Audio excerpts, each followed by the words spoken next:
Di tahun 93 itu saya punya 3 kartu mahasiswa. Bahwa air zam-zam itu bisa menjadi to'am, jadi makanan. Ya.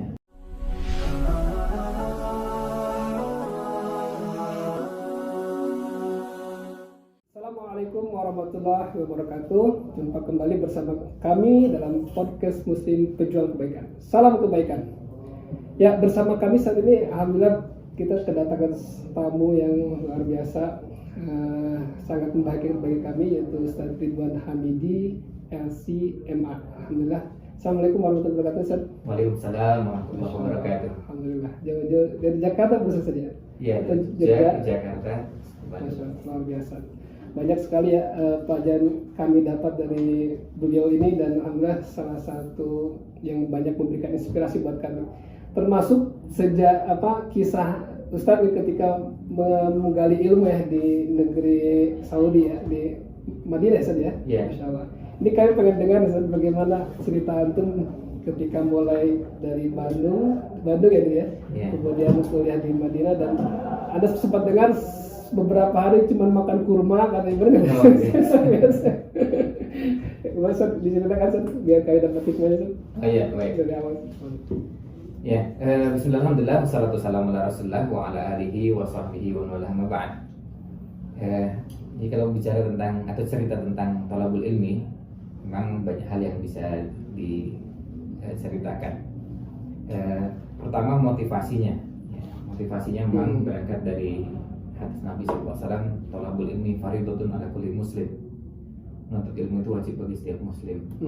Juga ada hadis-hadis yang lain tentang keutamaan ilmu, keutamaan ulama, dan keutamaan melakukan rihlah, perjalanan menuntut ilmu. Perjalanan ya. Nah ini apalagi kalau perjalanannya ke tempat yang dulu Nabi SAW mengajarkan ilmu itu, ke sumbernya. Kota sumbernya. Ya, kota Madinah. Itu bagi yang belajar agama itu menjadi impian. Ya. Beda dengan kalau kita pergi antar kota di Indonesia. Suasananya berbeda. Selain juga itu kota suci, ada Masjid Nabawi, juga ada ulama-ulama di sana. Yang masih terpelihara ya, insya Allah ya, segi keilmuan. Betul, dan jumlah ulamanya melimpah ya. Insya Allah. Nah, ya ceritanya itu tahun 93. 93 ya. Ya, 93 lulus, dan alhamdulillah tahun itu juga keterima di Universitas Islam. Jadi lulus SMA, terus Madrasah Aliyah, terus lanjut dan keterima di Universitas Islam Madinah. Tapi sebelumnya sebetulnya waktu itu sudah sempat daftar ulang ke Universitas Pajajaran. Empat ya, Bandung. Dan termasuk mahasiswa angkatan awal yang menempati kampus Jatinangor. Pindah ke Jatinangor. Ya. Nah, terus hanya beberapa waktu dan belum sampai kuliah. Waktu itu baru cuma sampai ospek. Lanjut ke YIN waktu itu, belum UIN ya. YIN Jogja. Dan juga baru kuliah setengah semester dan dapat pengumuman keterima di Madinah. Oh, setelah kuliah setengah semester ya? Ya. Jadi tahun 93 itu saya punya 3 kartu mahasiswa. Unpad, YIN, dan Universitas Islam Madinah. Masya Allah. Cuma sayang waktu itu belum punya kamera, jadi belum diabadikan. Kalau sekarang kan tuh jadi belum musim tuh. Kalau sekarang mungkin langsung jadi update status gitu ya. Iya. Ketika itu ngambil keputusan pergi ke Madinah itu berat nggak sih sebenarnya? Kan rihlanya jauh juga dan panjang ya, perjalanannya sampai berapa tahun di sana ya? Ya kalau berpikir beratnya itu terkalahkan dengan bayangan kenikmatannya yang saya dapatkan ya. Karena belajar ke Madinah itu jadi impian ya, impian banyak kalangan. Jadi bagi kita belajar ke Madinah terus bisa berada di kotanya Rasulullah SAW, kemudian setiap hari bisa sholat di Masjid Nabawi, kemudian dulu kita bisa setiap pekan umroh. Masya Allah. Libur langsung umroh ya. Iya. Libur gitu, umroh, libur lagi umroh, jadi bisa setiap pekan. Selain juga belajar pada ulama di sana ya. banyak sekali ya utamanya. Iya. Sehingga kalau di yang berat itu ya beratnya kondisi yang ada itu terkalahkan sama itu. Kan sebenarnya cuacanya berat ya. Kalau di sana kan ekstrim ya, panas sekali, dingin sekali. Dingin sekali. Kalau di Indonesia ini kan enak ya cuacanya. Kita kalau di Indonesia paling 27, 28, 29, 30, 31 gitu. Kalau di sana panas bisa di atas 44 gitu. Bahkan bisa mendekati 50. Kalau dingin ya di bawah 10 ya. Di bawah 10? Ya di bawah 10. Lebih dingin dari Lembang atau Dieng? Wah, ya. Dieng lebih dingin dari Dieng. Lebih dingin dari Lembang ya. Iya. Kalau yang pernah sana di musim dingin pasti merasakan kalau di musim dingin siang pas matahari tepat di atas kepala kita saat duhur misalnya. Iya. Itu ya matahari itu seperti lampu gini aja. Jadi terang gitu. Terang beneran tapi nggak kerasa panasnya. Jadi Cahayanya ada tapi panasnya nggak ada ya. Nggak ada. Jadi seperti gini aja nih. Iya. Kita nggak ngerasakan panasnya lampu ini. Iya. Jadi matahari terang dengan luar biasa dan kita bisa melakukan aktivitas apa saja, tapi kita nggak bisa merasakan dan nggak bisa berjemur gitu. Ya, kedinginan bukan berjemur untuk dapatkan panas karena memang kalau pas dingin sekali, panas sekali. Bahkan kita pernah melakukan uji coba itu.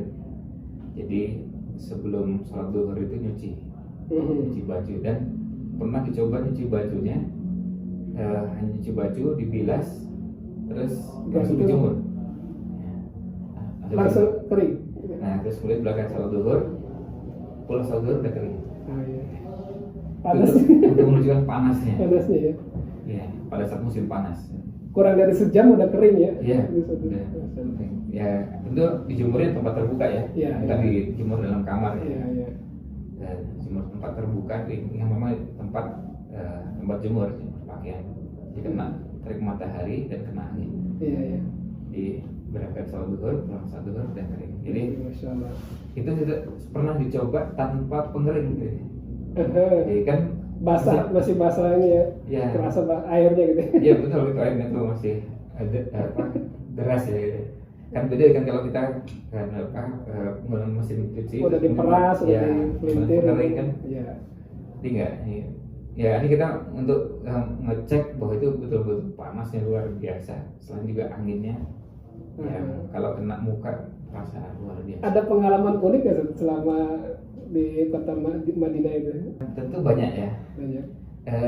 Di antara pengalaman itu yang pertama sama seperti mahasiswa ya, pas masa-masa uang itu sudah menipis bahkan sampai habis itu merasakan wah ini berarti harus menghemat dan betul-betul sangat menghemat. Nah pernah saat itu pas nggak punya uang gitu, betul-betul habis itu. Tapi karena kita kan dari kampus ke Masjid Nabawi itu ada bis antar jemput gratis. Iya. Kampus jadi mau ke Masjid Nabawi setiap hari juga bisa tanpa mengeluarkan biaya sebesar pun. Dan tidak di Masjid Nabawi kan tidak ada pengeluaran gitu ya. Masjid Nabawi kan minum zam-zam terus kemudian kita kajian. Nah kita pernah mendapatkan penjelasan bahwa air zam-zam itu bisa menjadi to'am, jadi makanan. Ya, bukan cuma sekedar minuman. Nah, ini apa yang dilakukan pada saat itu? Ya berdoa minta sama Allah SWT mudah-mudahan air zam-zam ini jadi makanan. Mengenyangkan. Masya Allah. Dan itu pernah saya coba dan lebih dari sekali. Waktu itu pas pernah hari Jumat berangkatnya sejak sebelum Jumatan, pulangnya pada Isya. Nggak ada yang dimakan selain ya yang dimakan itu yang diminum ya cuma zam-zam itu. Zam-zam berfungsi sebagai makanan. Dan itu memang terbukti ya. Alhamdulillah. Ini terkait dengan keutamaan rihlah tadi kan kalau belajar rihlah itu lebih utama ya daripada belajar di tempat begitu ya tadi bisa diambilnya seperti itu ya. Nah keutamaan yang saya dapat selama di sana gimana sih? Iya. Dibanding dengan sekolah di Indonesia gitu. Begini, jadi sebelumnya kalau ulama dulu belajar dari ulama-ulama atau kita ustadz-ustadz, kiai-kiai yang ada di tanah air atau di kampung halaman kita, setelah selesai baru melakukan rihlah. Dan itu yang dilakukan oleh para ulama sejak dulu. Jadi setelah kita belajar pada ulama-ulama di tempat kita, kita bisa melakukan rihlah. Dan rihlah ke Madinah tentu punya keunggulan dari beberapa sisi. Pertama, tanah suci. Betul. Yang jelas ada nasnya dalam hadis-hadis yang sahih. Seperti halnya Masjidil Haram, tanah haram Mekah, kemudian dua haramain, kota suci Mekah dan Madinah. Kemudian yang kedua ada Masjid Nabawi, yang seperti Masjid Nabawi keutamaannya lebih besar dibanding seperti masjid yang lain selain Masjidil Haram. Kemudian yang ketiga, kita berkesempatan belajar pada ulama-ulama dari beberapa negara. Tentu kalau saya bicara ini, saya bicara pengalaman pada periode antara tahun 93 sampai 98. Iya. Jadi saya nggak bicara sebelum itu karena bisa jadi nanti mungkin tidak tepat atau sesudah itu, misalnya sekarang. Karena bicaranya pada masa itu 93 sampai 98. Nah, pada periode itu yang di era 93 sampai 98 itu kita merasakan ulama-ulama banyak luar biasa, dan kita merasakan punya dosen, punya masyayikh yang mereka mengajarkan ilmunya luar biasa. Saya pernah berkunjung ke rumah salah seorang dosen. Kita lihat dijamu seperti biasa. Lalu saya tanya, beliau jawab. Setiap kali beliau jawab, setelah menjawab secara lisan itu beliau masuk, lalu beliau tunjukkan ini bukunya. Kalau itu bukunya berjilid-jilid, lalu ditunjukkan jilid sekian, halaman sekian, ditunjukkan. Kita tanya lagi, kalau begini gimana? Terus beliau jawab lagi, masuk lagi, keluarkan bukunya. Jadi kita bisa tanya sepuas-puasnya. Nah, itu kepuasan itu juga yang sulit kita dapatkan. Dan referensinya langsung dikeluarin gitu. Langsung dikeluarin. Luar biasa. Sehingga otentik. Jadi begitu tunjukkan, kita selain dapatkan penjelasan, ditunjukkan bukunya, sampai ditunjukkan teksnya. Jadi kita tahu, kan beberapa buku kadang-kadang kita nggak tahu. Iya. Ya nggak tahu nama kitabnya itu kita tahu, tapi bukunya seperti apa, jilidnya seperti apa kan kita nggak tahu. Nah, beliau tunjukkan covernya, kemudian penulisnya, nama penerbitnya dan seterusnya, kemudian ditunjukkan halaman yang dimaksud. Jadi ketika beliau menyampaikan itu, beliau hafal di buku itu di halaman berapa. Luar biasa ya. Nah, itu yang luar langsung terasa ya. Iya. Ini satu pertanyaan, Ustaz. Rihlah itu kan ya seperti banyak utamanya seperti tadi disebutkan, dan ulama-ulama kita dulu mencari ilmu dengan cara rihlah kan keluar negerinya. Nah, pertanyaannya, apakah rihlah itu jadi suatu keharusan buat thalabul ilmi untuk melakukan itu, Ustaz? Ya. Tentu keharusan tidak, tetapi keutamaan iya. Keutamaan. Ya. Karena tidak bisa dipungkiri, apalagi kalau kita di Indonesia, di banyak tempat di mana kita berada, kita kesulitan mencari ulama-ulama yang mumpuni. Ya, kita harus cari tempat lain. Kecuali kalau kita berada di wilayah yang situ banyak sekali ulama, ya, melimpah. Semua itu ada di sana. Ya, itu kan susah. Ya, seperti misalnya di Jogja itu dulu Kauman, Jogja itu banyak kiainya. Mau belajar faraid ada, belajar fikih ada, belajar tafsir ada, jadi ada pakar-pakarnya. Jadi nggak usah kemana, di kampung itu aja. Nah, tapi kan kampung seperti itu langka. Jarang ya. Sekarang di mana kalau di Bandung? Adanya di Google, Ustaz. Nah, bisa.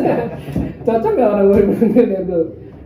Maksudnya kalau orang belajar lewat Google kan sekarang bisa semua dibuka, tapi itu mewakili nggak, Ustaz? Nggak bisa ya. Karena Google itu tidak bisa memilah mana yang baik dan yang tidak baik. Google bisa berikan semuanya. Ya, buktinya kalau kita masuk kata kunci atau cerita tertentu, Google akan memberikan apapun, yang baik dan yang buruk, yang bisa mewakili kata kunci tersebut. Baik. Luar biasa, banyak ya yang bisa kita ambil ya, sahabat-sahabat. Jadi tentang keutamaan cari ilmu dan rihlanya, dan ini luar biasa. Mudah-mudahan kita bisa mengikuti jejak mencari ilmu, dan utamanya bisa keluar dari negeri kita mencari ilmu yang lebih luas ya.